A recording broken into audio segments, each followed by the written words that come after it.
Buenas noches, una nueva misión de Grano del Sistema. Hay gente que todavía no entiende las cosas. Este programa lo hago yo 100% solo. El lunes grabo y ya comienzo a buscar temas y a armar el siguiente. Me paso 12 horas por día leyendo informes y viendo videos. Lo termino de armar el domingo. El lunes a la mañana lo reviso y a las 13:30 más o menos grabo. El último programa lo terminé de armar a las 12 del lunes, por lo tanto no hubo tiempo de revisarlo.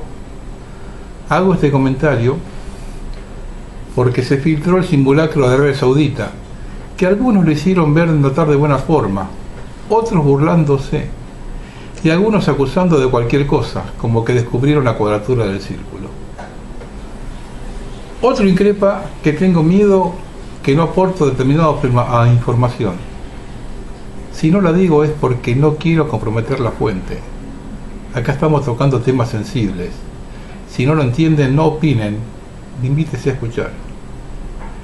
Me cansé de tanta intolerancia, sumado a los agravios entre lo que opinan en el foro.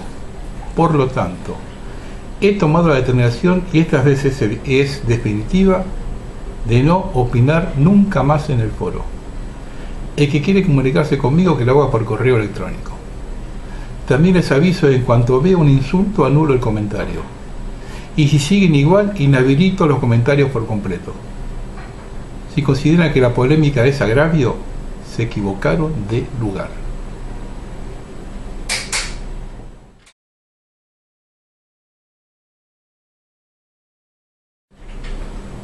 Palo y a la bolsa.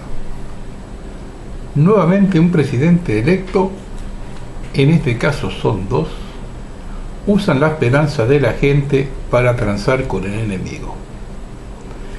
Quienes me siguen saben que para mí no es ninguna sorpresa, más aún, lo he comentado apenas fue electo. Y de Cristina ni hablemos. El sistema global sabe muy bien a quién debe designar en cada momento de la Argentina. Lo viene haciendo hace décadas, con y sin uniforme. Ahora otro más, y palo y a la bolsa. El Vaticano abre las puertas para la primera reunión entre el gobierno y el Fondo Monetario. La Santa Sede organizará un seminario sobre finanzas en el que estarán anotados Martín Guzmán y Cristalina Georgieva. Será 5 días después del encuentro entre Alberto Fernández y el Papa Francisco. Del evento participarán destacados economistas mundiales como el norteamericano Jeffrey Sachs, el premio Nobel Joseph Stiglitz, de quien Guzmán fue discípulo, Rob Johnson y el expresidente del Banco Interamericano de Desarrollo, Enrique Iglesias, entre otros. El arzobispo argentino Marcelo Sánchez Orondo abrirá el seminario junto con el economista Stefano Zamagni y el secretario de Asuntos Estratégicos Gustavo Vélez. En los últimos días el fondo le hizo un guiño a las medidas de Alberto. El director del Departamento de Hemisferio Occidental, Alejandro Warner, dijo que la Casa Rosada se va moviendo en una dirección positiva tras evaluar que las medidas económicas se han adoptado sin que las cuentas fiscales se vean afectadas.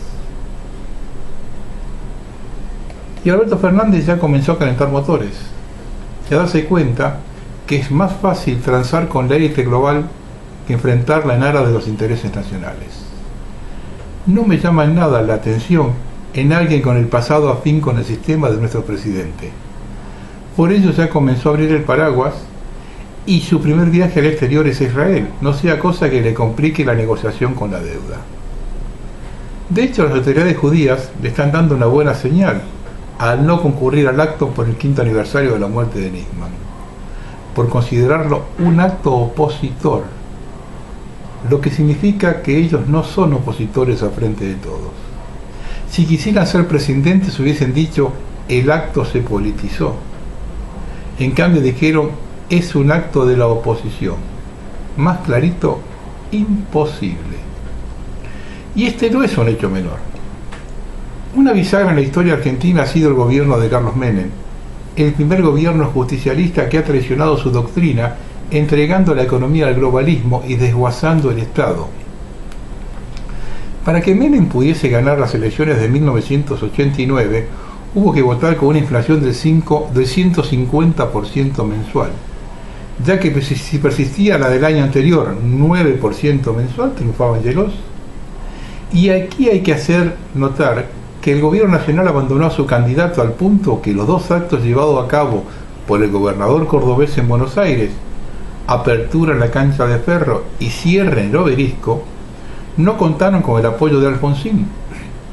Pero hay otro hecho que nadie comenta, y es que Angelos pertenecía a la línea en Córdoba, muy vinculada a la Iglesia Católica, y que el Banco Central, promotor de la hiperinflación, estaba dirigido por Mario Broderson, Roberto Elbaum, Marcelo Kigel, Daniel Marx y Ernesto Feldman. La comunidad judía de la Argentina deberá dar explicación alguna vez por esto. Y no es una cuestión de antisemitismo, ya que conozco varias personas de la colectividad muy críticas de su dirigencia y del gobierno de Menem, más aún luego de la complicidad de la misma en el ocultamiento de los atentados de la Embajada de la AMIA. El que tenga alguna duda, vea el Tábano entrevista número 3, donde Daniel Schittman habla con toda la libertad del caso. Es hora que miembros de la colectividad digan en público lo que manifiestan en privado.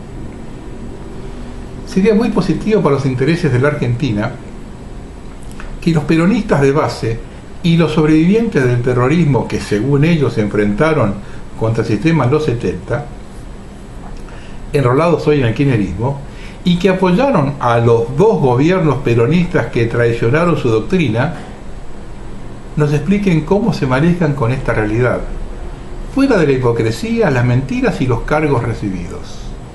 Hablando en criollo, nos tienen que decir qué gusto tienen los sapos que se comieron. El enemigo lo tenemos dentro.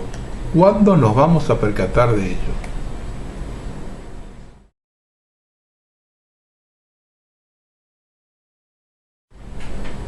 Esta es una nota que publicó Infobae, donde ya comienza a blanquearse la situación, ¿no? Porque siempre se comenta que los organismos oficiales, donde se manejan los dineros públicos, permanentemente se cocina todo. Alberto Fernández se decide tomar las riendas en el Banco Nación y designa en el directorio a un especialista en la cocina, un chef. El decreto se publicó el 8 de enero pasado, lleva la firma del presidente Alberto Fernández, del jefe de gabinete Santiago Cafiero y del ministro de Economía Martín Guzmán. Allí se designa a Ángel Francisco Mercado como nuevo director del Banco Nación. La designación de Mercado provocó revuelo inicial en su provincia, porque desde la oposición política al Frente de Todos aseguran que no tiene idoneidad profesional para el cargo. Lo que sin duda tiene Mercado es una familia con antecedentes políticos. En los últimos 4 años, jefe de gabinete del Ministerio de Gobierno de Alicia Corpacci, quien hasta diciembre fue gobernadora de Catamarca y fue pareja de su padre, Ángel Mercado, ex ministro provincial, actual director del IMAD, Yacimientos Mineros de Agua del Donicio, y sobrino de Armando Bombón Mercado, el histórico dirigente peronista de la provincia, quien falleció en 2013 y fue esposo de Alicia Kirchner. En resumen, el nuevo director del Banco Nación es hijastro de la ex gobernadora y actual diputada nacional y sobrino nieto de Alicia Kirchner. Mercado hizo un curso de chef en la UTCRA del gremio de Luis Barrionuevo en 2013. Fue jefe de gabinete en el segundo mandato de Corpacci y tiene negocios inmobiliarios y una vinoteca en la capital. No es contador ni tiene ningún título de grado. En el Banco Nación no quisieron hacer comentarios al respecto, ni enviaron el currículum ni los antecedentes del nuevo director que se solicitaron. Recordemos que el vicepresidente es el economista Matías Tombolini, es candidato a jefe de gobierno porteño por el partido de Roberto Labaña, quien hizo campaña para transparentar la política. ¿Algunos tienen alguna duda que son todos la misma mierda?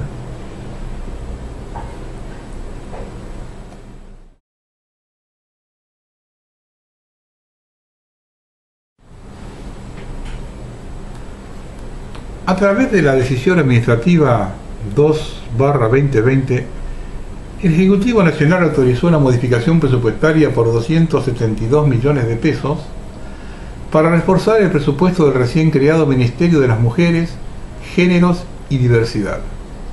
La polémica del caso se generó a través de las redes sociales porque el dinero que se utilizó se le restó a la asistencia social para las Fuerzas Armadas.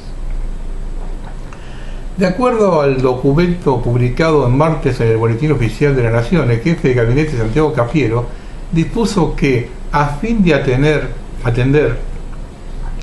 todo lo inherente a las relaciones humanas respecto del diseño, ejecución y evaluación de las políticas públicas nacionales en materia de políticas de género, igualdad y diversidad, resulta menester reforzar el presupuesto vigente del citado ministerio. No sale gratis negociar con el Fondo Monetario, ¿eh? Vale la pena recordar que en octubre de 2018 el Banco Interamericano de Desarrollo le otorgó a la Argentina un préstamo de $200 millones para garantizar la implementación de políticas de género. Dentro de los compromisos que nuestro país debe cumplir a fin de obtener las erogaciones se encuentra la implementación de la ESI, la aprobación de la Ley de Ejercicio Profesional de la Obstetricia y el fortalecimiento de políticas para el acceso a la interrupción legal del embarazo según el marco normativo vigente. Otra es que la ministra de Seguridad de la Nación, Sabrina Frederick, ordenó retirar la imagen de los sables de los emblemas de uniformes y vehículos de gendarmería. En un acto realmente absurdo, la ministra de Seguridad de la Nación, Sabrina Frederick, ordenó a través de un comunicado interno eliminar de los sables el logo de la fuerza y la medida debería implementarse a partir del día de la fecha en forma permanente. El comunicado, la supresión en cuestión responde a que la ostentación de armas blancas en una imagen institucional no representa adecuadamente los valores del hombre y la mujer gendarme, a la vez que puede herir la sensibilidad de los ciudadanos. Y todo esto no es una cuestión casual o un impulso de algún gobernante. Javier Cornejo escribió la importancia de los tratados de garantía. Escuchen con atención. Es tradicional que en defensa de la soberanía de nuestro país nos remitamos a los actos de despojo físicos y financieros que fuimos objeto. Dan los casos de la ocupación británica de nuestro territorio, la ilegalidad e ilegitimidad de la deuda externa, las privatizaciones de nuestros bienes, empresas, cuencas mineras y petroleras, extranjerización de nuestro suelo, actos por los que claramente responsabilizamos a determinados funcionarios de sucesivos gobiernos. Pero de lo que nunca nada se dice es sobre la responsabilidad de nuestros legisladores al dictar leyes de aprobación de tratados de garantía de inversiones extranjeras. La privatización menemista y las consecuencias económicas que la derrota en la guerra de Malvinas son bendecidas por los tratados de garantía de inversión firmados en Londres el 11 de diciembre de 1990, ratificados por la Ley 24.184 y en Washington el 14 de noviembre de 1991, ratificado por la Ley 24.124, y también el Acuerdo de Madrid del 15 de febrero de 1990 en su artículo 12, resguardando la presencia británica y norteamericana. Empero la garantía de inversiones se hizo extensiva a otros países, 51 en el gobierno menemista, constituyendo a la Argentina una de las naciones que más tratados bilaterales de este tipo firmó en el mundo, en una feroz transnacionalización de toda nuestra economía y aparato productivo. No hubo gobierno alguno que haya intentado siquiera denunciar alguno de tales acuerdos, beneficiarios de empresas extranjeras que succionan nuestros recursos. La característica común de los mismos puede resumirse en 1. Las empresas extranjeras gozan de un trato similar a los inversores nacionales, contemplado y asegurado por la cláusula de trato justo y equitativo. 2. Cláusula de nación más favorecida, por la que se asegura contar con las condiciones contempladas en esos tratados que les puedan ser beneficiosos. Caso de Gran Bretaña a partir del Tratado de 1825 y en casi todos los sucesivos. 3. Protección de inversiones realizadas con anterioridad a la vigencia del tratado correspondiente. 4. condición que si se modifica la legislación nacional, la misma no modifica la normativa vigente a celebrarse el acuerdo. 5. Libertad de transferencia de activos a las casas centrales, sin demora y al tipo de cambio vigente en el momento de realizarse los embolsos al exterior. 6. Garantía estatal para los supuestos de expropiación no pudiendo ser nacionalizados o cualquier tipo de desposesión. 7. Prórroga automática del tratado a la fecha de su vencimiento, salvo que alguna de las partes lo denuncie. No obstante, las inversiones deben ser protegidas hasta 15 a posteriores de la misma. 8. En caso de controversia, Argentina como país receptor abdica de su potestad jurisdiccional sometiéndose a un tribunal internacional con laudo inapelable. Tal el caso del CIADI y las recientes sentencias que conocemos. La síntesis expuesta grafica la jerarquía de tales acuerdos internacionales que superan con creces la autoridad de nuestro propio orden constitucional, constituyendo un formidable entramado jurídico de dominación nacional. Por eso yo lo sostengo. Cuando algún gobierno dice que va a defender los intereses nacionales, tiene que tocar esto. Si no toca esto, igual pasa con la lucha contra el narcotráfico. Mire, podrán engrupirnos y decirnos mil cosas de la lucha contra el narcotráfico. Mientras no toquen los 17 puertos privados de Rosario, nadie está hablando en serio.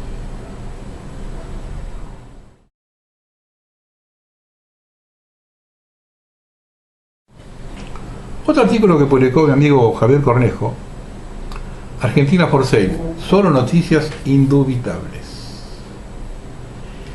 En ese artículo solo haré referencia a algunas noticias que se fueron publicando en esta última década que no abrigan sospecha ni tendencia alguna. Solo ese relato de informaciones concretas a efecto de demostrar al lector la importancia esencial que reviste el enlazado de las distintas informaciones con que nos acribillan los medios de forma permanente. Es al solo efecto de demostrar que al relacionar las informaciones adquirimos una comprensión de la realidad muy distinta que si tomáramos cada noticia aislada, sin relación entre ellas, en función del hecho concreto final a que están referidas. Igual procedimiento aplicado a los procesos históricos nutre a la conclusión de la coherencia y correspondencia necesaria para su comprensión, saliendo de la enterequia con que normalmente tratan de envolvernos para que no entendamos ni sepamos nada de nada, aunque seamos saturados minuto a minuto de global información. En el año 1997 se firmó el Tratado Minero Chileno-Argentino, ratificado en el 2000, creando dentro de nuestras fronteras una situación de autonomía administrativa y geopolítica, inventando no solo un tercer competidor económico de la nada, sino también un verdadero país virtual sobre un área de 200.000 kilómetros cuadrados, desde el desierto hasta el extremo sur. Yo publiqué un artículo, no sé, un programa hice, no me acuerdo si era un programa de historia o un programa especial, donde hablaba del país dentro del otro país, tocando este tema de este tratado minero chileno, argentino. Sigo. En el año 2000 está la Constitución Jurídica del Estado Mapuche con domicilio en Luz Street, Bristol 6, Inglaterra. Se designa a Reinaldo Maniqueo como su secretario general. El 24 de septiembre de 2001 se hacía pública la propuesta de la organización británica Jubileo Plus referida a la necesidad de quiebra del Estado argentino, propugnando el canje de deuda por territorio. 24 de septiembre de 2001. El 18 de marzo de 2002, el miembro de la CIA, Norman Bailey, asesor del presidente Dualde, le recomendaba los 17 puntos para que Argentina salga de la crisis, proponiendo que Argentina acceda a entregar tierras para reducir la deuda externa. Consejo plasmado por el presidente en el decreto 533/02. El 28 de mayo de 2002, el corresponsal de New York Times, Larry Rotter, afirmaba que existen serias pretensiones secesionistas en la Patagonia. 28 de agosto de 2002. En el reportaje titulado "Algunos en la Argentina ven la secesión como una respuesta a las crisis económicas, Rother afirma que con la profundización de esta situación se ha incrementado el interés de los patagónicos en separarse de la República Argentina. Advierte que la autonomía política, la integración regional y hasta la secesión son discutidas como posibles soluciones. Sostiene que la independencia haría de la Patagonia un país escasamente poblado pero muy próspero. Señala que tradicionalmente el resentimiento hacia el gobierno federal es especialmente fuerte en esa región, que se ve a sí misma como una hijastra descuidada por el resto del país. En el año 2011, China completa su posicionamiento en 23 provincias argentinas. Se reforma la ley de migraciones para el acceso de chinos, controlando nuestras exportaciones agrícolas en forma total. En marzo de 2014, la organización Greenpeace en el New York Times anuncia la fundación de la República Glaciar.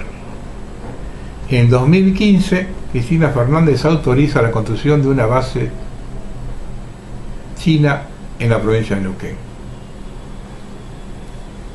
Parece tomar vigencia la propuesta de Theodore Herzl en su libro de 1882, El Estado Judío, sobre la alternativa de los países a ser tomados en cuenta.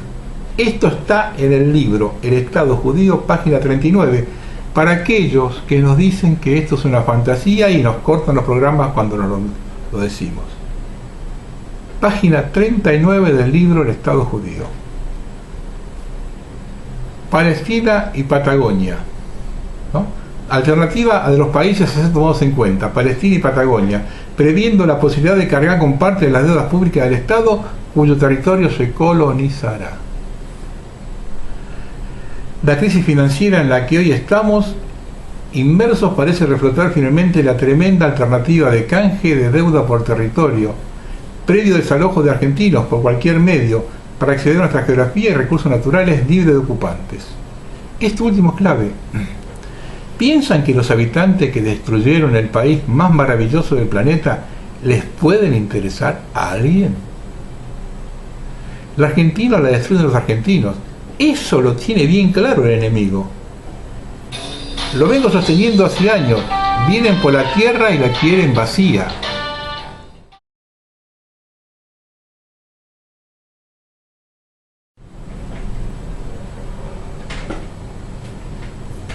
El boomerang. El gobierno bonaerense confirmó hoy que no podrá pagar la deuda que vence el 26 de enero próximo y anunció que buscará negociar con los acreedores una postergación hasta el 1 de mayo.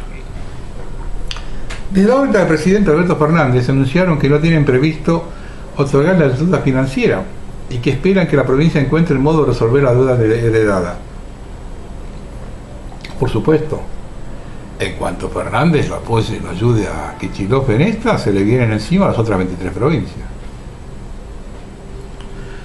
Sin embargo, en el caso particular del bono cuyo pago fue postergado, esa deuda heredada no proviene de la gestión inmediatamente anterior, la de la opositora María Eugenia Vidal, sino la del actual asesor, Daniel Scioli, que pertenece al mismo espacio político que el actual gobernador, Axel Kicillof. Es en definitiva un bono emitido por un gobierno afín al que ahora se le complica. Se trata del bono dolarizado Buenos Aires 2021, que fue lanzado el 26 de enero de 2011. El bono se emitió por un monto nominal de 750 millones de dólares. La amortización de ese título, colocado bajo legislación de Nueva York, está previsto en 3 cuotas, las dos primeras del 33.33 y la última del 33.34, con vencimientos 26 de enero del 2019, 26 de enero del 2020 y 26 de enero del 2021, respectivamente. Eso sin contar los intereses, que devengan desde la fecha de emisión una tasa fija anual del 10.88%, casi 5 veces más que la tasa que se paga en cualquier otro país del mundo, a pagarse semestralmente el 26 de enero y el 26 de julio de cada año, comenzando el 26 de julio del 2011. Te comiste un sapito, Kicillof. Decime después qué gusto tiene.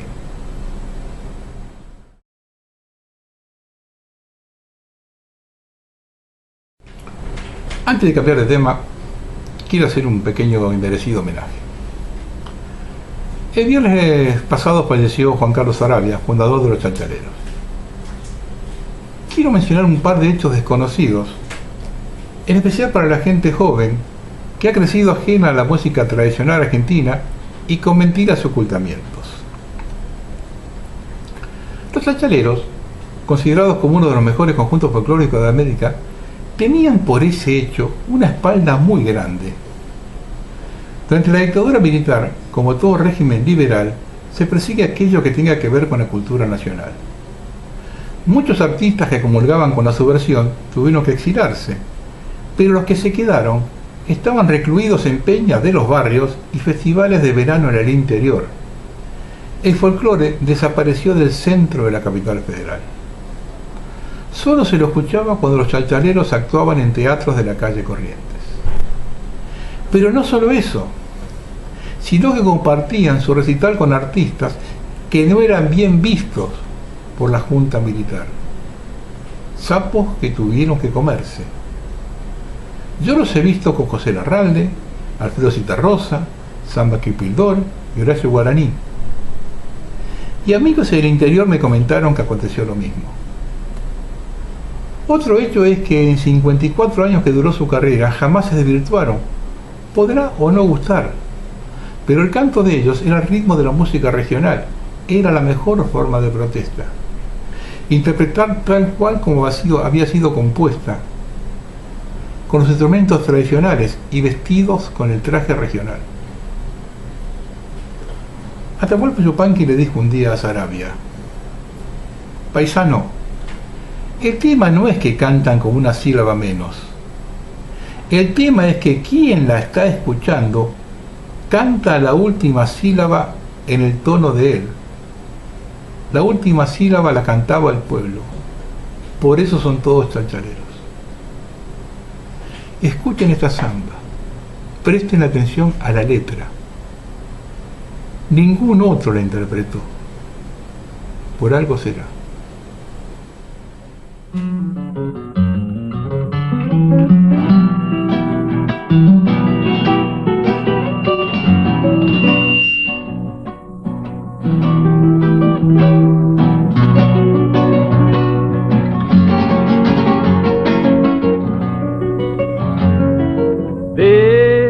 Fuerte y generosa, mi Argentina, libre y orgullosa de ser como es. Pluma, espada y lanza trazaron su historia, todos argentinos compartiendo gloria en el gran encuentro que uniendo sus pueblos del puerto hacia adentro fue gesta sin par. Son brazos abiertos, sus fronteras, prenda su bandera de amor y hermandad.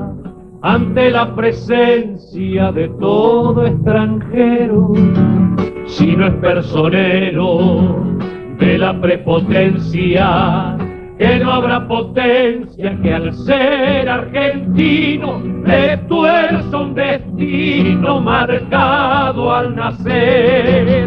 Mi patria es soberana y su rango es de nación, jamás será colonia gobernada desde afuera. Hemos convivir, pero independientes, dispuestos a servir, pero no sirvientes.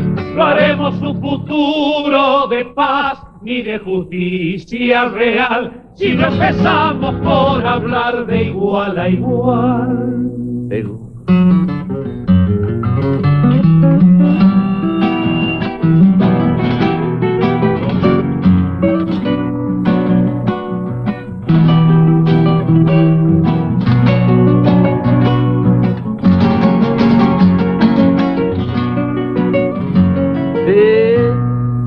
Así es la Argentina que yo quiero, que alumbro el sendero de la libertad. Medio continente vibró junto a ella y tras de su huella se hizo independiente. Es la patria grande que vive latente, que abraza ferviente la causa común. libre y respetuosa, mi Argentina, del derecho propio y del de los demás. Cuando su batalla se dio en otras playas, fue libertadora, no conquistadora. Nada de lo ajeno esta tierra pretende, ni a nadie le vende tampoco su honor. Mi patria es soberana y su rango es de nación, jamás será colonia gobernada desde afuera. Queremos convivir, pero independientes, dispuestos a servir, pero no sirvientes. No haremos un futuro de paz ni de justicia real si no empezamos por hablar de igual a igual.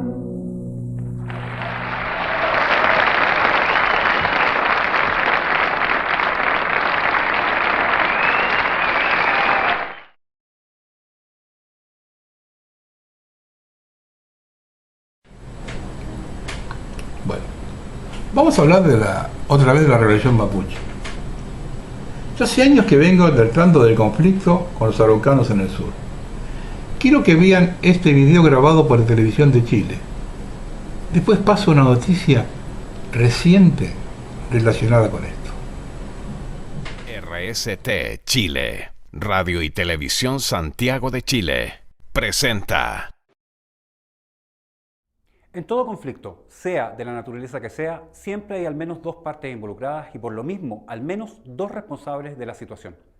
En el conflicto político que está viviendo nuestro país, es decir, el proceso de insurrección revolucionaria que se encuentra en pleno desarrollo y sin freno alguno hasta el momento, la naturaleza, atributos y relaciones de al menos uno de sus actores es difusa, precisamente porque se trata del modelo de revolución molecular disipada del que hemos venido comentando sistemáticamente en este canal. Hoy realizaremos un breve viaje en el pasado para intentar entender y comprender cómo llegamos a la situación que estamos enfrentando, siguiendo una de las láminas del modelo de revolución molecular disipada que hemos publicado a través de las redes sociales y que ha sido ampliamente difundida por todo el continente. En 1985 se fundó Garra Blanca, la barra brava del club de fútbol Colo-Colo, que en sus orígenes tuvo nexos con el régimen militar a través de algunos de sus dirigentes históricos. Como veremos, esa situación fue variando radicalmente con el tiempo. Las barras bravas son la reproducción local de un fenómeno global que se inició ya en Inglaterra en 1912, cuando un partido entre el Liverpool y el Manchester debió suspenderse por la acción de los llamados hooligans, los que a partir de la década del 60 se volvieron notorios y comenzaron a ser imitados en otros países del mundo. Un hito absolutamente clave del proceso insurreccional chileno se produjo en 1991, cuando uno de los autores más relevantes de la deconstrucción, el lingüista y filósofo Félix Guattari, autor teórico de la revolución molecular, visitó Chile brevemente, siendo entrevistado por el poeta deconstruccionista Juan Luis Martínez. Esa visita, que en su momento pasó completamente desapercibida para la intelectualidad de derecha, fue la llegada oficial de las tesis de la deconstrucción al país, que vienen operando desde entonces. Cabe destacar que Guattari visitó 14 veces Brasil, siendo el autor intelectual de la formación del Partido de los Trabajadores y del consiguiente triunfo de Luis Ignacio Lula da Silva, el presidente Lula, el año 2003. Paralelamente, en 1990, junto con asumir el presidente Patricio Aylwin en la región de la Araucanía, se inició el mal llamado conflicto mapuche, con la activación de la resistencia a la instalación de la central Pangue en el Alto Biobío, cuyos efectos continúan hasta nuestros días. En su origen, ese conflicto no tenía que ver con la demanda de tierras, que se ha sostenido como causa fundamental durante décadas, ya que en el periodo del propio régimen militar se entregaron 70.000 títulos de dominio a propietarios de origen mapuche. El problema fundamental para los sectores insurreccionales era, en efecto, la llamada privatización de la tierra, por la entrega de esos títulos no a las llamadas comunidades indígenas, sino a sus integrantes de manera individual. Fue ese el factor ideológico básico que motivó el inicio de la insurrección en la zona que se mantiene hasta la actualidad, la lucha contra la propiedad privada y a favor de la propiedad colectiva, fundamento irrenunciable de los modelos comunistas de sociedad. También en 1991 se produjo otro hito en la aplicación de las tesis de la deconstrucción en el país con la formación de un movimiento de defensa de los homosexuales a propósito de la detención de un miembro del Partido Comunista por ofensas a la moral, que llevó a su expulsión de ese partido, transformándose en uno de los pioneros y principales difusores y activistas de la ideología de género. El actual presidente del Movimiento de Integración y Liberación Homosexual, Rolando Jiménez, pese a que en marzo del año pasado renunció por un día a la presidencia de esa organización. Así, desde hace al menos ya 30 años, uno de los llamados esquises, fracturas o pliegues más importantes de la deconstrucción, la promoción de la llamada diversidad de género, comenzó a operar en Chile radical y sistemáticamente, y su eficacia e impacto pueden dimensionarse con la aprobación esta semana de la llamada Ley de Matrimonio Igualitario, gracias a los votos de la derecha liberal, encabezada por el diputado de Bópoli, Felipe Cas, actualmente Felipe, entre otros. Volviendo a nuestra cronología, en 1994 visitó el país Hugo Chávez, después de ser liberado de la cárcel donde estaba recluido por haber encabezado un levantamiento militar contra el gobierno de Carlos Andrés Pérez. Su visita nuevamente pasó prácticamente inadvertida y por lo mismo ha sido calificada tradicionalmente como secreta, aunque nunca lo fue. En Chile, el excomandante pudo reunirse con grupos de dirigentes, militantes y simpatizantes de izquierda, encabezados por el historiador marxista Luis Vitale, y estuvo en casa del profesor nacionalista de izquierda Pedro Godoy. La refundada revista de izquierda Punto Final fue el único medio que en esa ocasión entrevistó al excomandante Chávez. Cabe destacar que en la visita a la casa del profesor Godoy, Hugo Chávez se persinó frente a un cuadro con la Virgen del Carmen, patrona del Ejército de Chile, ya que en esa época aún mantenía algunos de los valores espirituales a los que posteriormente renunciaría por completo para encabezar la llamada Revolución Bolivariana en Venezuela. De ese modo, se establecieron las primeras relaciones del chavismo con Chile que se han mantenido vigentes desde entonces hasta la actualidad, con la participación de numerosos agentes subversivos venezolanos en la insurrección en curso en nuestro país, de lo que trataremos en próximos videos de este canal. A partir de 1995, operativos e ideólogos de la organización terrorista Euskadi Ta Askatasuna, en Euskera, País Vasco y Libertad, más conocida como la ETA, tomaron contacto con vanguardias subversivas que venían operando en la Araucanía. No obstante, los vínculos chilenos con esa organización son mucho más antiguos y comenzaron ya en 1978 en París, Francia, cuando el miembro del MIR y descendiente de los catalanes Antonio Lorca Puig, alias Coño Luis Gustavo Gurruchaga, fue el primero en tomar contacto con la ETA a través de uno de sus líderes principales, Domingo Iturbe Albasolo, conocido como Somin Iturbe, y estableció acuerdos de colaboración entre las dos organizaciones terroristas a espaldas de la dirección oficial del MIR, encabezada entonces desde Chile por otro descendiente de españoles, Arturo Villavela, alias Coño Aguilar. La colaboración entre las dos organizaciones se plasmó en diversos secuestros en España y Francia, donde el MIR realizaba la operación bajo la planificación de la ETA, pero los acuerdos se rompieron en 1990 cuando esta última no quiso pagar más del 8% de un botín de 7 millones de euros que habían obtenido como pago por la liberación del empresario Emiliano Revilla, que permaneció secuestrado por 249 días. La implicación del MIR queda reflejada en el dato de que, como mínimo, 23 miembros del grupo tomaron parte en las actividades de colaboración con la ETA. Solo el secuestro de Emiliano Revilla implicó la participación de al menos 13 miembros del MIR. Ya sea a partir de esos vínculos o de otros nuevos, la relación entre la ETA y el llamado conflicto mapuche, en particular a partir de 1998 con la coordinadora Arauco Mayeco, la CAM, se verifica ideológicamente la aplicación de las categorías de la guerra por la liberación nacional y fundamentalmente en el uso evidente de estrategias de Go, el llamado ajedrez japonés, esto es de desterritorialización y reterritorialización, que fueron ocupadas por la ETA a partir de la publicación en 1979 de la novela Shibumi de Trevanian, seudónimo del ex marín de la guerra en Corea y escritor y doctor en comunicaciones norteamericano Rodney William Whitaker, que fue tomado como verdadero manual insurreccional por la dirigencia de la organización vasca y que seguramente no ha sido leído en Chile por ningún oficial de organismos de inteligencia del Estado. Del mismo modo, a contar de al menos 1995, las llamadas Fuerzas Armadas Revolucionarias de Colombia, más conocidas como las FARC, comenzaron a generar vínculos en Chile, particularmente a través de las cadenas del narcotráfico que se mantienen vigentes hasta la actualidad. En 2006 se revelaron correos electrónicos donde el llamado canciller de ese grupo terrorista, Raúl Reyes, accedía a la petición de dar entrenamiento en Colombia a integrantes de uno de los grupos subversivos que operan en la Araucanía. En los 300 correos incautados también se señalaba que en Chile existe un grupo de apoyo muy particular. Se trata de una célula del PC que hace trabajos de apoyo con respaldo del partido. En efecto, en 2006, el comunista Manuel Francisco Olate Céspedes, alias Roque, le escribió a Reyes que, comillas, decidimos crear una pantalla para el trabajo del grupo, el Comité de Solidaridad con el Pueblo Colombiano.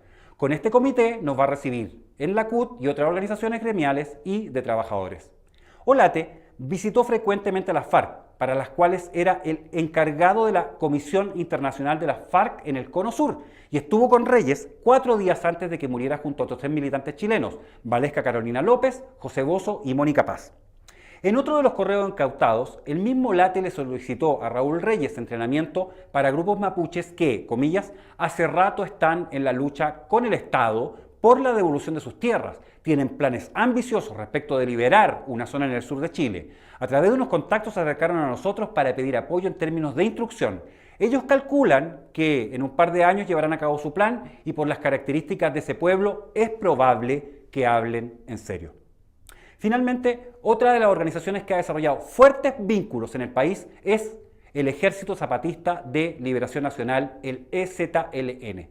Fundado en 1994, inició su acción en el estado mexicano de Chiapas, atacando simultáneamente 7 municipalidades el 1 de enero de ese año, en respuesta a la entrada en vigor del Tratado de Libre Comercio de América del Norte, el llamado NAFTA.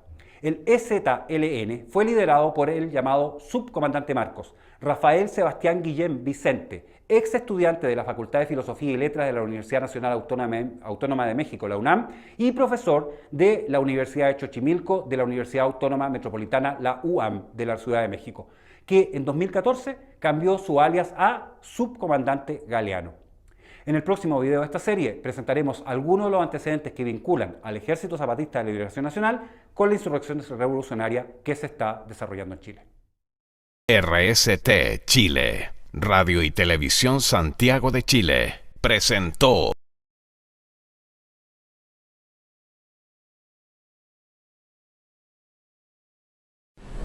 Esta noticia del 7 de enero de este año la publicó César Saavedra.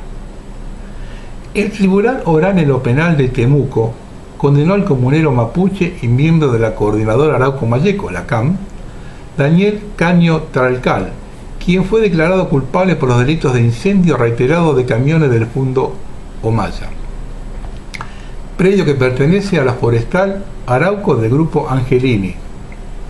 A la salida del juicio del líder de la CAP, Héctor Yautul lanzó un llamado: debemos levantarnos contra las forestales de una vez por todas, hacer un levantamiento político y militar del pueblo nación mapuche contra las forestales. Nosotros podemos pelear contra los gendarmes, contra los pacos o los fiscales, pero ellos son los perros de este sistema. Los verdaderos enemigos son los grupos económicos. A ellos tenemos que afectarles sus inversiones. Los órganos de recuperación territorial tienen que activarse. Agregó que los procesos políticos de reivindicación territorial se van a activar de manera contundente de aquí en adelante. Los ORT están en libertad de hacer todo lo que tengan en consideración respecto de este tipo de respuestas que nos da el Estado. Las acciones van a continuar contra el capital, una resistencia en contra del capitalismo que opera indiscriminadamente en nuestros territorios y que tiene control de una institucionalidad opresora como la representada en este juicio y condena. Vamos a aclarar las cosas. Las forestales en Chile son como las cerealeras en Argentina. Yo estoy cansado de decir que esto no tiene solución si no se toca la tierra. Y no es una reforma agraria, sino constatar la propiedad de la tierra, de los campos y cómo fueron adquiridos. Pero con estos grupos disidentes de izquierda uno está curado de espanto. Han trabajado siempre para el sistema, arreando a la gente al matadero y proveyendo soluciones que quiere la élite. Yo he dicho un par de programas atrás de otros grupos mapuches más radicalizados, donde dicen que la CAM es un apéndice del sistema global. Por eso, Una cosa es la reivindicación y otra cosa, quién se hace cargo de esa reivindicación.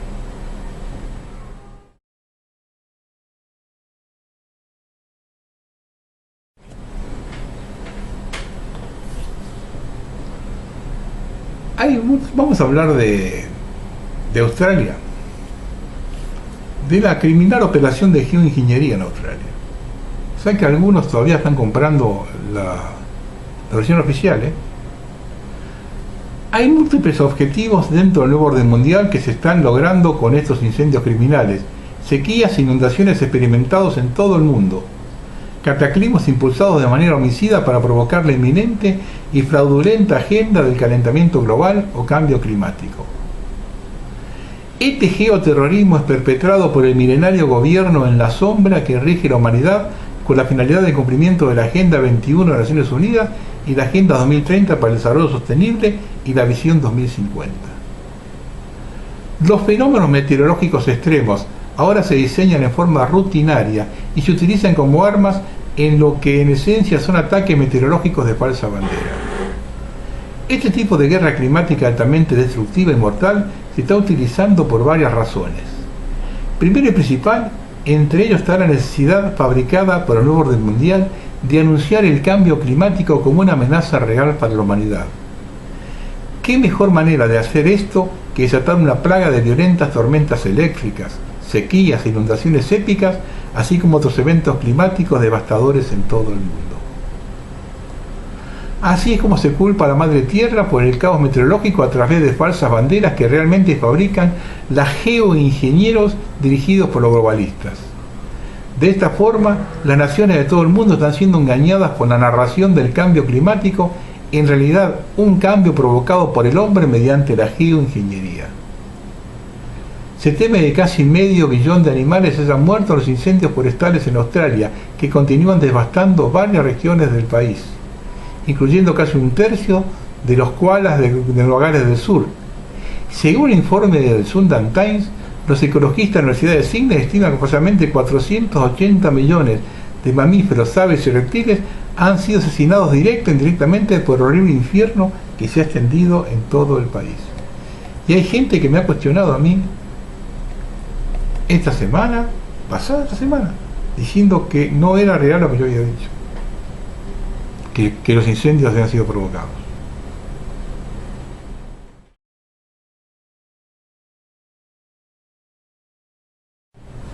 Bien, acá vamos a hablar de algo que nadie habla. Hay cosas en las que yo hablo, por ahí quedo, para algunos quedaré desfasado, porque son cosas que las escuchan únicamente acá. Y esto les puedo asegurar que lo van a escuchar únicamente acá. Un hecho que me llamó la atención es que entre el 30 de diciembre de 2019 y el 15 de enero de 2020 hubo en Argentina 50 temblores desde Susque en Jujuy hasta San Martín de los Andes en Neuquén. Si alguno tiene una duda y no me cree, me manda un correo electrónico y yo le mando el informe de los 50 temblores, el lugar, la hora y a dónde fue, y ¿cómo se llama? La fuerza que tuvo. Mándenme un correo, rutilante110@gmail.com, y yo le envío a los que dicen que yo miento. Pero parece que no soy el único que les llamó la atención. El comodorense publicó la siguiente nota: un fuerte sismo se registró anoche en San Martín de los Andes, provincia de Neuquén. El movimiento fue de 5.3 grados, que ocurrió poco después de las 23 y fue percibido por algunos vecinos, tanto en esa localidad como en Villa Langostura y San Carlos de Bariloche. Según publicó el diario Río Negro, el temblor ocurrió un minuto después de las 23 horas, a 21 kilómetros al sur de San Martín. Subo su epicentro a 193 kilómetros de profundidad y una intención de 3 en la escala de Mercalli, o sea que lo perciben algunas personas en reposo.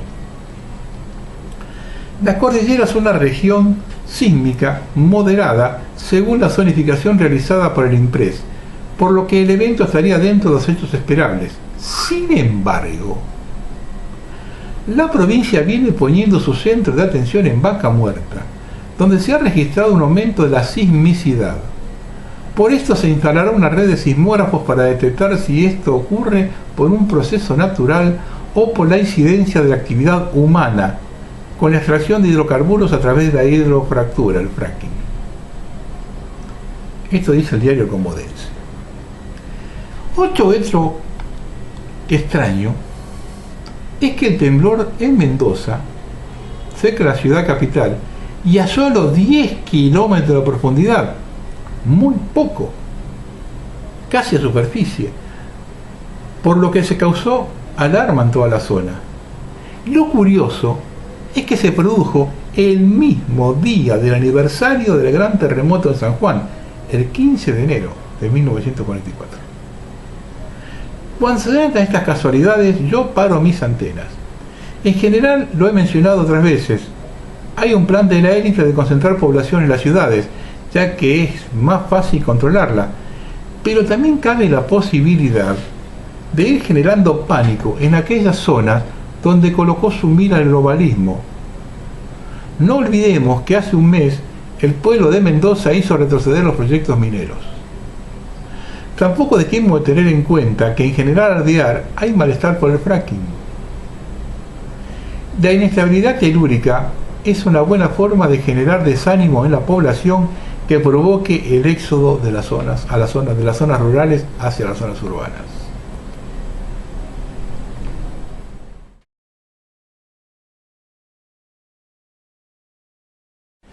Y adosado a esto, pero que no tiene, digamos, una relación directa, es esto que apareció publicado en el diario Los Andes. La decisión está tomada. Malargüe no tendrá fiesta de la vendimia, ni será parte de los actos oficiales de la provincia, lo confirmó el intendente Juan Manuel Ojeda.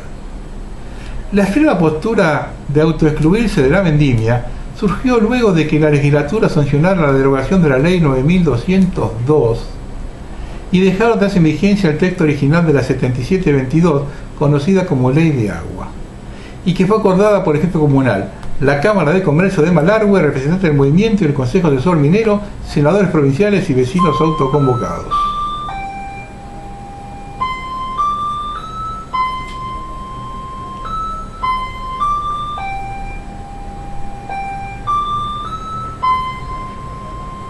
Es así que el 8 de enero, Ojeda envió el decreto 27/2020 en el que argumentó que la vendimia era la celebración del vino del trabajo de los viñateros, algo absolutamente ajeno a la realidad de Malargüe, que justamente no cuenta con viñedos ni bodegas y se caracteriza por la cría del ganado caprino, la actividad turística, el petróleo y la minería, por lo que solicitó la exclusión departamental en los festejos vendimiales y pidió que se establezca la fiesta departamental del trabajo y la producción como la festividad de la matriz productiva del departamento.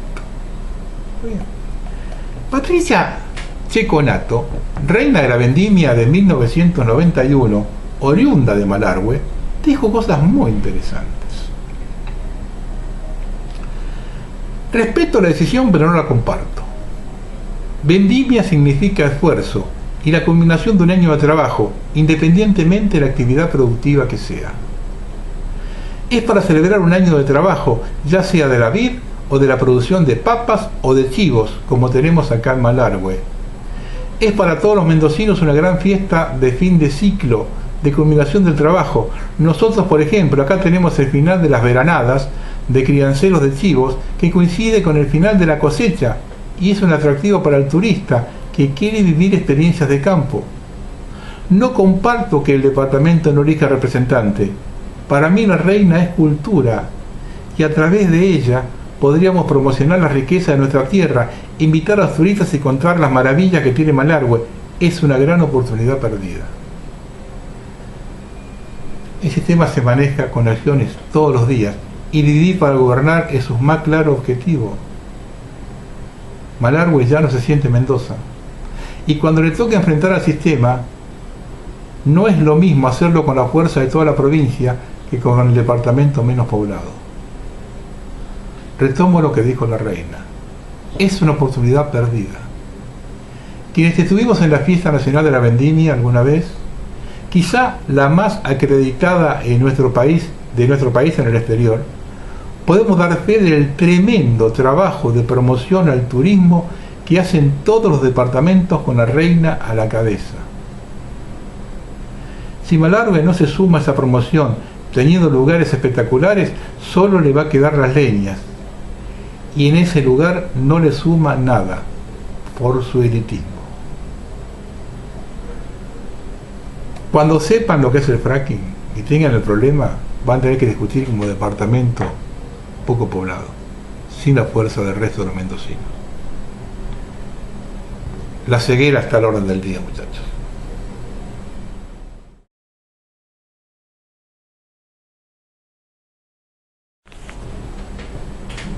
Vamos a retornar al plano internacional. Esto será publicado en Natural News. La victoria de nadie. Escuchen que es muy interesante. A aquellos que celebran la muerte de Qasem Soleimani, les hago esta simple pregunta. ¿Cómo su muerte los hace mejores en Estados Unidos?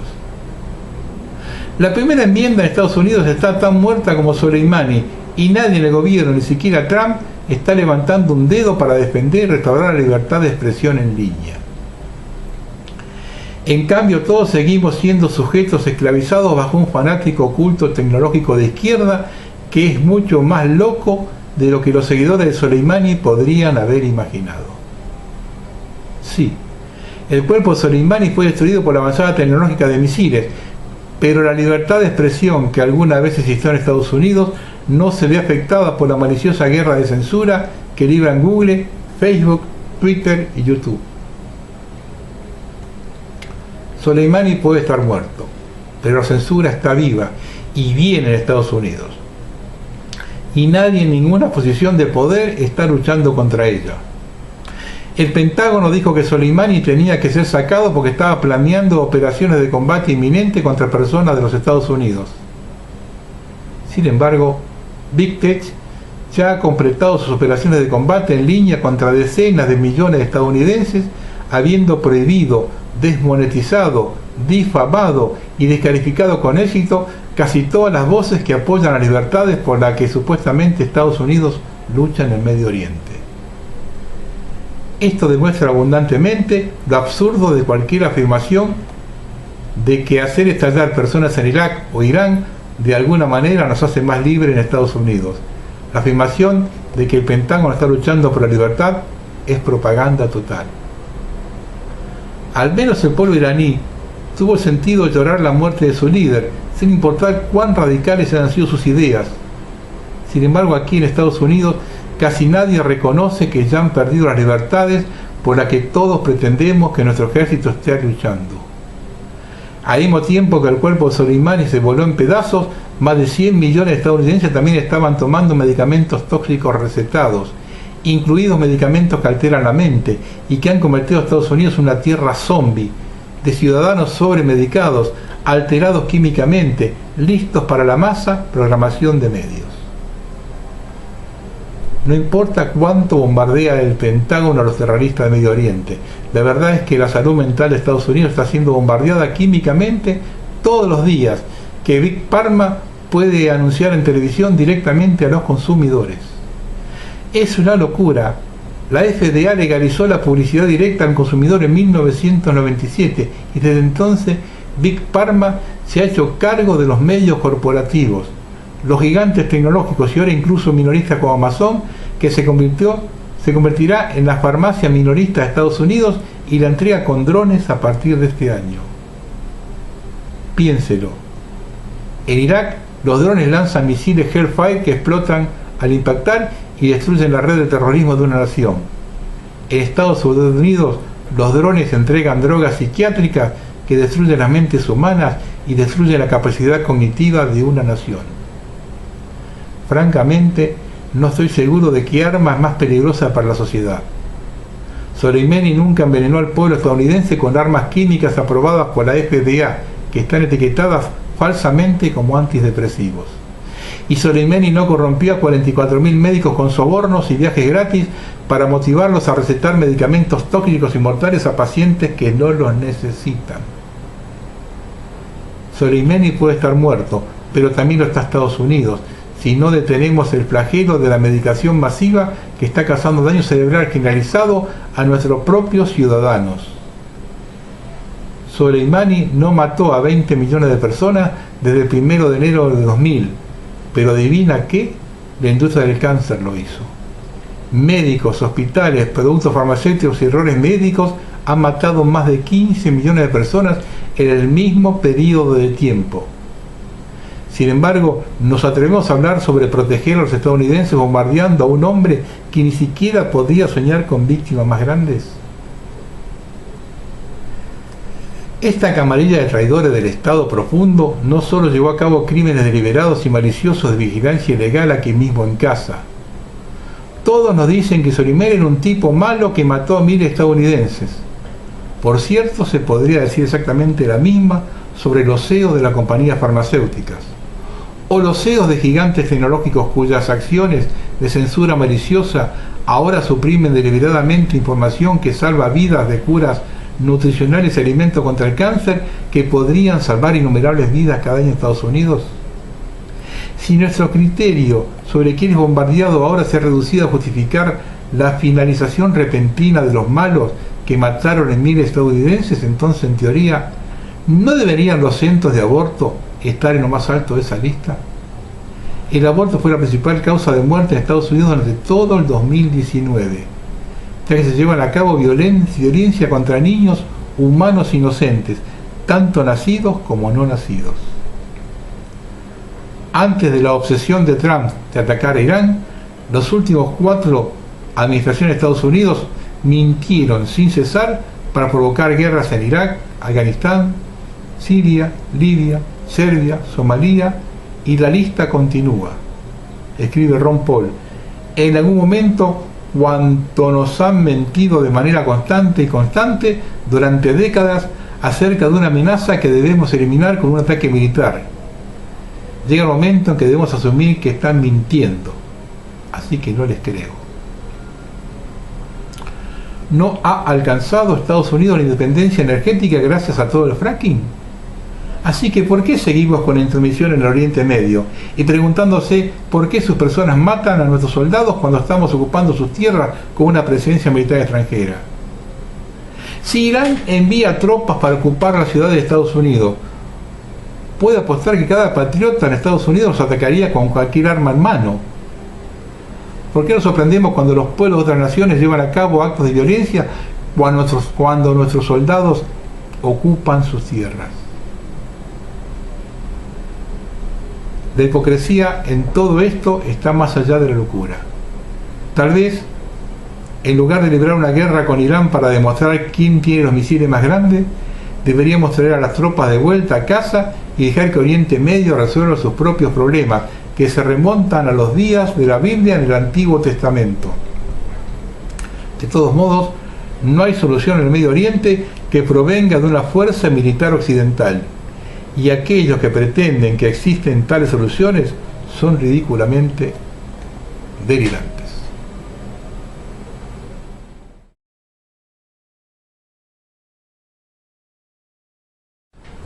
Vamos a hablar un poquito de la ideología de género, desde otro punto de vista.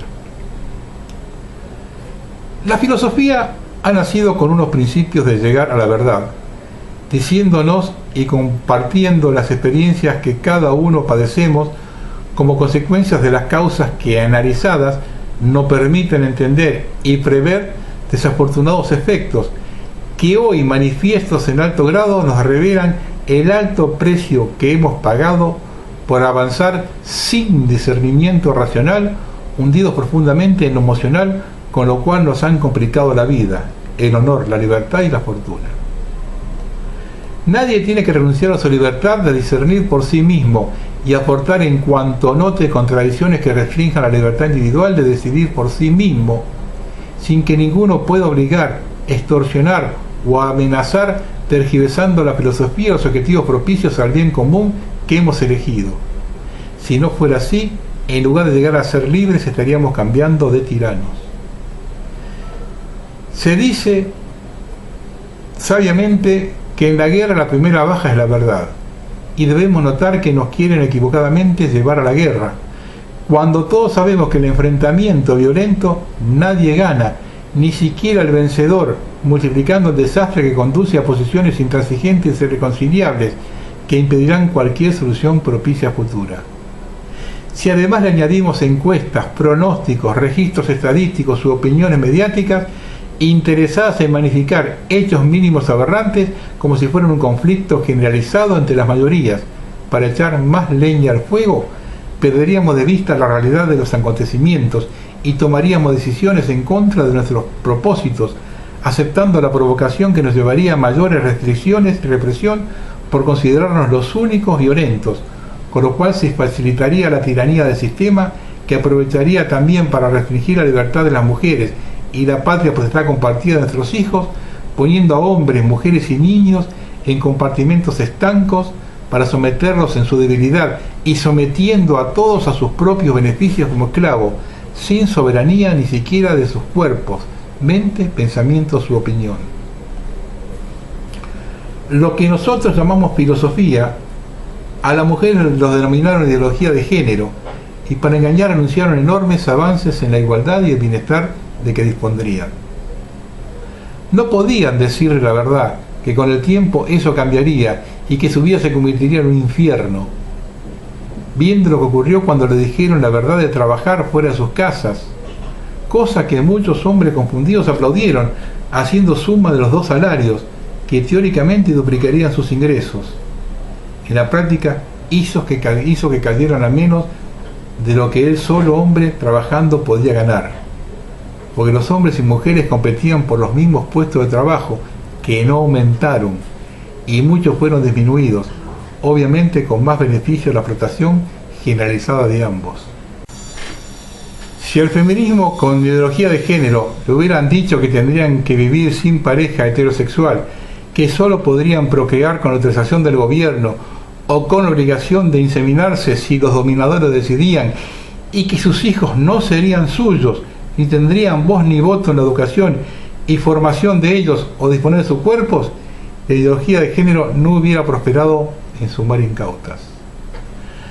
Hoy, que muchas de ellas se están dando cuenta del engaño, comenzó la inquisición dogmática represiva contra las mujeres que se oponen a la tergiversación de los objetivos, con amenazas, extorsiones o privarlas de cualquier asistencia para destruirlas o someterlas por la fuerza, pues la han llevado a la exageración de meterlas en una guerra de sexo, donde se propone muerte al macho, lo cual incluye a sus propios hijos, con la justificación del aborto legal, que no es inocente y tiende a corromper la moral, pues si una mujer se acostumbra a matar a sus hijos, generado en sus entrañas, nada impedirá que mate a su pareja con la tolerancia cómplice de la ley ilícita de impunidad que posiciona a la mujer como juez, parte y verdugo, validando su simple testimonio sin evidencia probada como válida y sin apelación.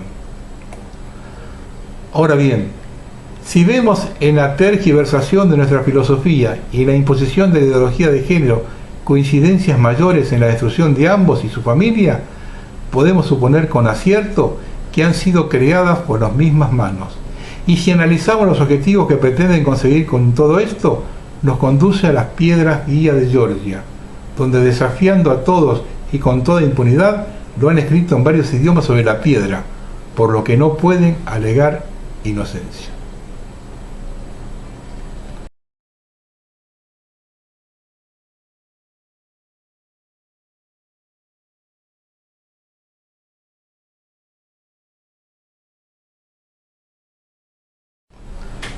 Ahora quiero hablar de los MGTOW. MGTOW son las siglas en inglés de Men Going Their Own Way, hombres que siguen su propio camino. Es un grupo formado casi exclusivamente por varones que ostenta como principio evitar cualquier relación afectiva con las mujeres, ya que considera que son abusivas y basadas en el interés.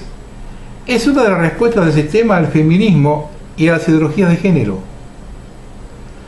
Todos aquellos que siguen la doctrina MGTOW huyen al enfrentamiento con los poderosos instigadores y solo tienen para ponerle en diferencia sin mostrar las razones que lo condicionan y quiénes son sus autores, para rescatarlos de su condicionamiento psicológico más mediático.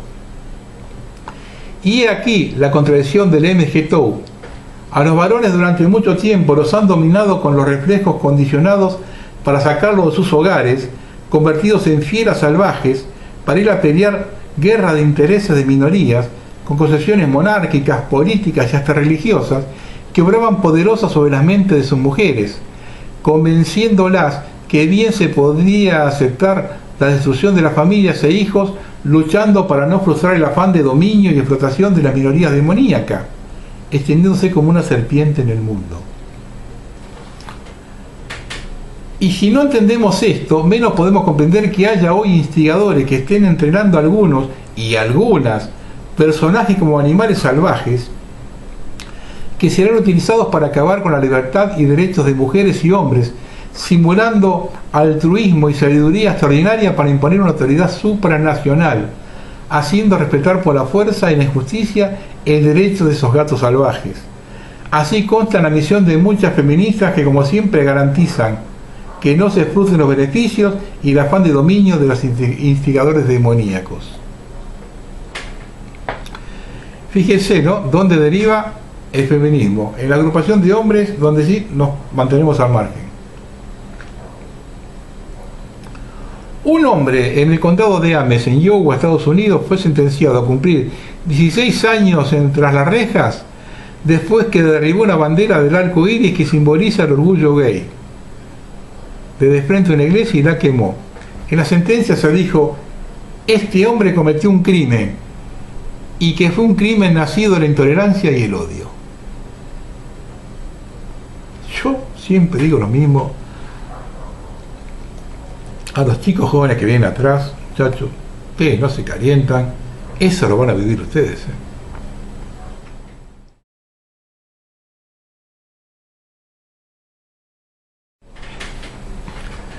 ¿Quién dijo que la Unión Soviética murió? Putin hizo renunciar a todo su gabinete.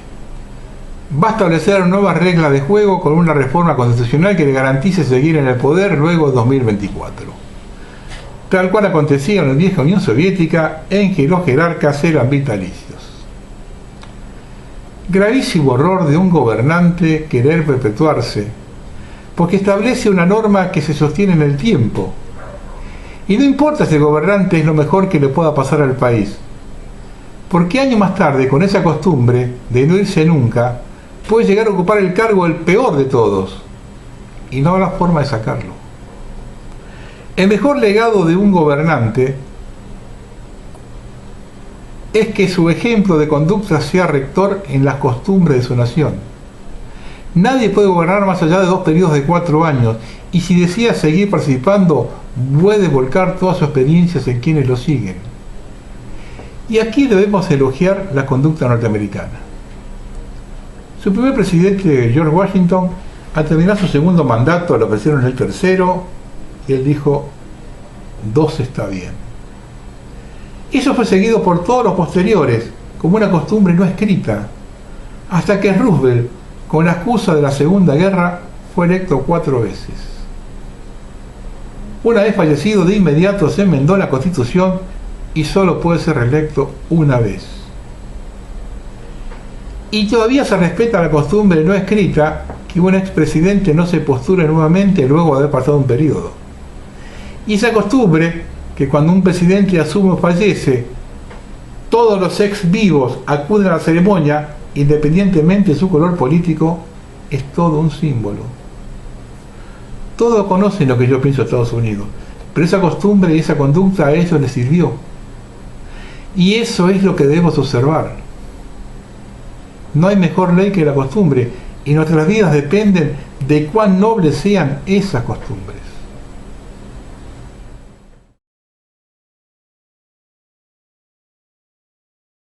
Esto salió publicado en Láser Noticias. Macri está preocupado. Según informó el periodista Marcelo Bonelli en Clarín, Mauricio Macri dialogó por teléfono con Alberto Fernández y le expresó su preocupación por su situación judicial, ahora que no está más en el poder. En rigor, Macri tiene motivos para preocuparse, ya que son numerosas las causas que se reactivarían una vez que concluya la feria judicial del verano. No voy a perseguir a nadie, ni fogonear ninguna causa, lo tranquilizó Alberto, según la reconstrucción del diálogo que hace Bonelli. Pero si ya alentaron innumerables denuncias contra mí, le respondió Macri. Según esta versión periodística, el presidente le advirtió: yo no voy a hacer nada malo, pero vas a ser víctima de los mismos jueces deshonestos que actuaron contra Cristina. A lo que Macri reaccionó: el diputado Tailade me inició 100 causas. Y Alberto respondió: nosotros tenemos a Tailade, ustedes a Carrió. Mauricio se manejó sin códigos. Y sin los códigos de la mafia, la política es una mafia. Sembró mucha cizaña y generó mucho odio. Ahora tendrá que hacerse cargo. Generalmente, cuando hay venganza, es contra alguien que tuvo soberbia. Y acá quiero hacer una pregunta. Milagro Sala le confirmaron la sentencia. Esta es una causa por corrupción. ¿Me pueden explicar por qué es la única que está detenida con sentencia firme? Esa causa es muy similar a la de Sueños Compartidos con Bonafini y Joclender. Y estos dos andan como si nada. Lo que nos lleva a pensar que en el fondo el problema es de clase y racial. Y esto es para que aprendan algunos giles que creen tocar el cielo cuando los de arriba le dan bola. Y no me vengan a decir que defiendo a Milagro Sala, porque fue el primero que la denuncié en 2013. Están los videos que pasé en su momento denunciando a Milagro Sala.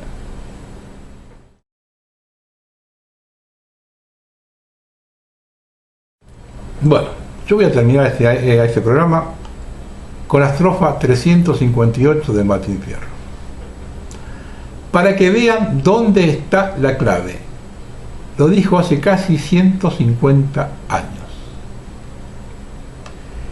Y dejo rodar la bola, que algún día se ha de parar. Tiene el gaucho que aguantar hasta que lo trague el hoyo, o hasta que venga algún criollo a esta tierra a mandar. Buenas noches.